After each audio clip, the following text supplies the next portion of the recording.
dengan cepat al-awwal, yang pertama. Ya, tolong nanti para orang tua dituliskan, dicek anak-anaknya saat sekolah. Kita yang belajar nomor 1 ini coba cek kembali ya. Al-awwal, yang pertama, an yutahhira qalbahu min kulli ghashyin wa danasin wa ghillin wa hasadin wa su'i aqidatin wa su'i khuluqin.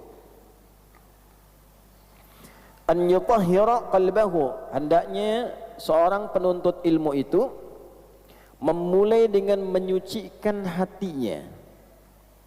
Awas, kalau membersihkan yang luar itu disebut dengan nadhafah.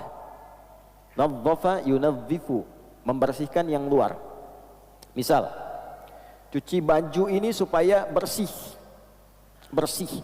Setelah dicuci bersih, hilang kotorannya, maka orang Arab mengatakan thawbuka nadhif, bajumu bersih.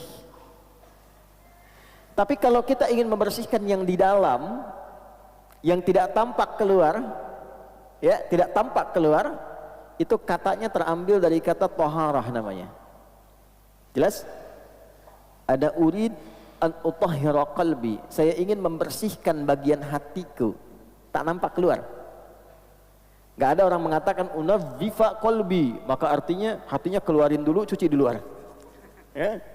Nah, taharah itu membersihkan bagian dalamnya. Wudu, kenapa disifati dengan taharah?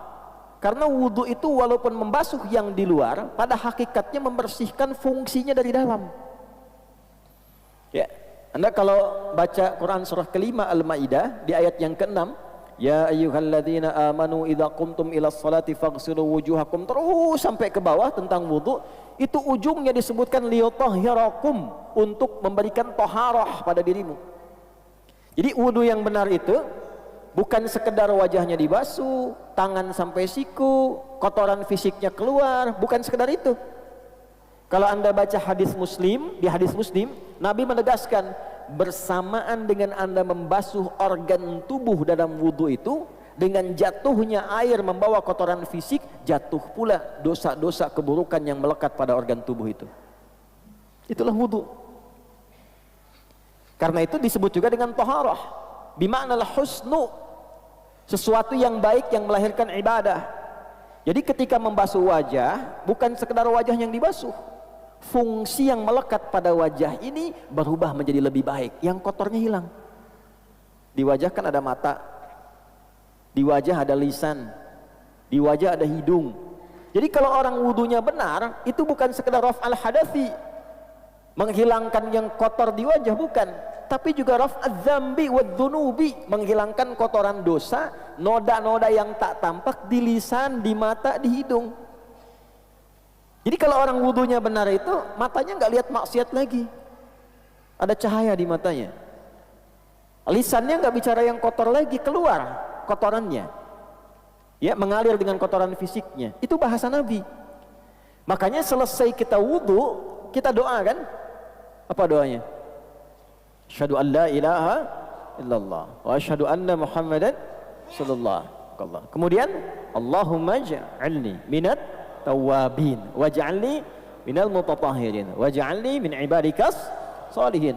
Tauhid dulu untuk menunjukkan penjagaan iman kita, cara bertauhidnya seperti diajarkan Nabi, wudunya seperti diajarkan Nabi, lalu doa Allahumma ja'alni, ya Allah jadikan aku dengan wudu ini minat tawabin, termasuk golongan orang taubat. Anda baru wudu, kenapa doanya taubat? Sampai situ gak?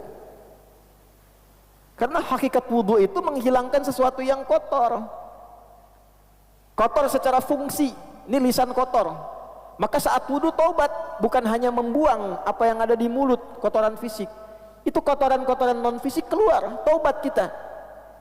Makanya ulama sambil mengajarkan, mempraktekkan hadis yang disampaikan Nabi, sambil mengajarkan saat kumur-kumur, ya Allah jadikan lisan ini lisan yang baik, lisan sudkin fil awwalin wal akhirin. Di hati kita sampaikan itu, minta wajahnya wajah yang baik, tangannya mengerjakan yang baik-baik. Kemarin saya sampaikan di Jakarta, kenapa di ayat Quran itu tangan disebutkan sampai ke siku.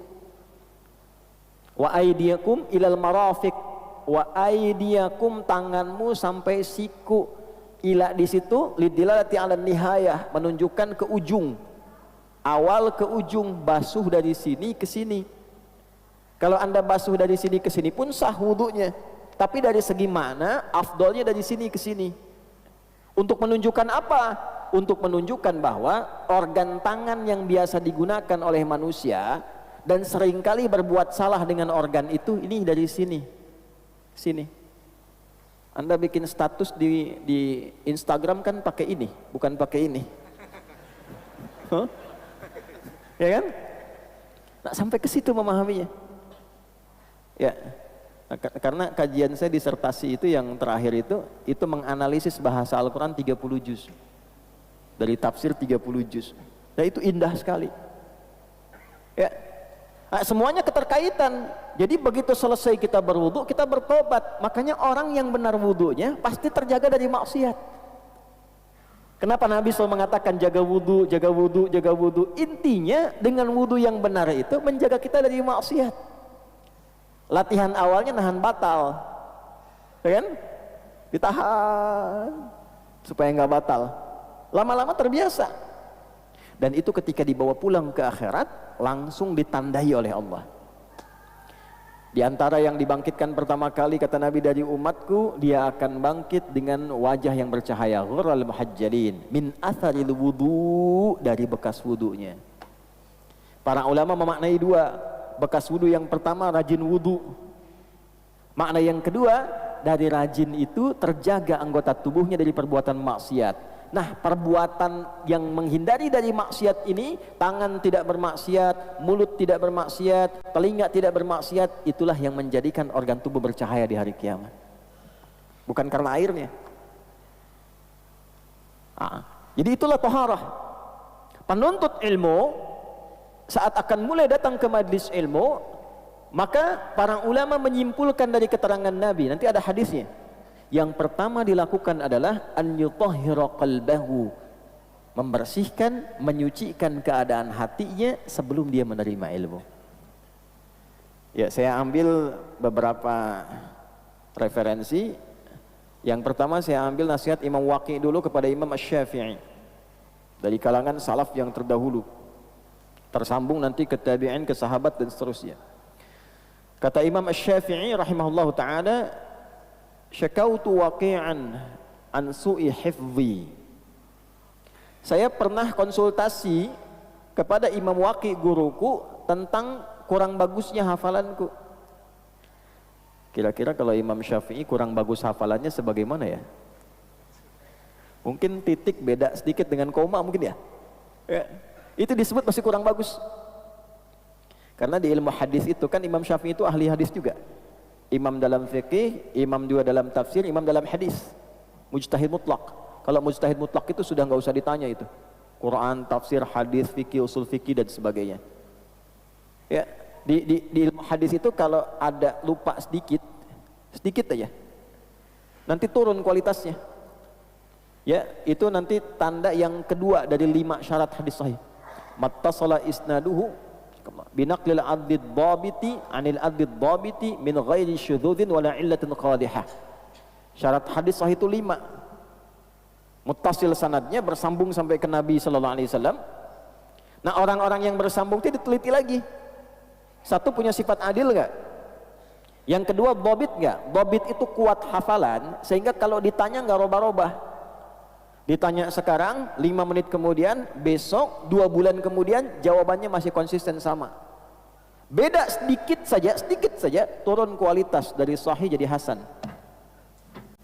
Hasan pertama kali diperkenalkan oleh Imam At-Tirmidzi karena perbedaan tingkat hafalan. Kata Imam Asy-Syafi'i, syakautu waqi'an, aku mengadukan kepada guruku Imam Waqi an su'i hifdhi, akan kurang bagusnya hafalanku. Fanasahani an atrukal ma'asi bima ma'na, maka beliau menasihati aku agar berusaha terus meninggalkan maksiat. Maksiat itu kan lawannya taat. Ya. Kalimatnya belum selesai. Faqala, maka beliau berkata, al-ilmu nurun wa nurullahi la yunzalu ilal 'asi. Ilmu itu cahaya, dan cahaya Allah tidak akan ditanamkan pada hati-hati yang berisi perbuatan maksiat. Di hadis Muslim, kalau ada orang berbuat maksiat, di hadis Muslim itu nanti tertanam di hatinya naktah sauda, noda hitam.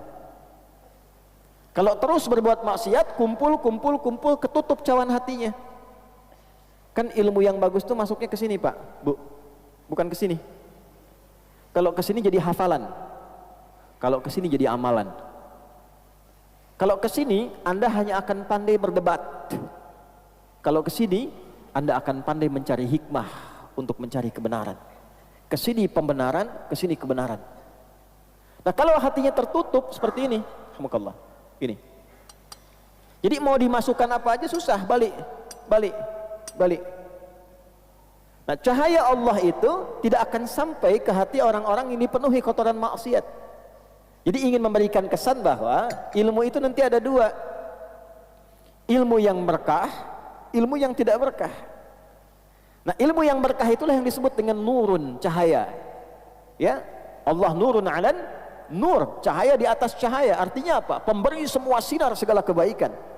Jadi kalau orang-orang yang hatinya bersih, hatinya baik, ilmunya sampai ke dalam kalbunya. Nah, tapi kalau hatinya kotor, nurunnya dari bahasa Arab berubah ke bahasa Indonesia. Al ilmu nurun, ilmunya semakin menurun.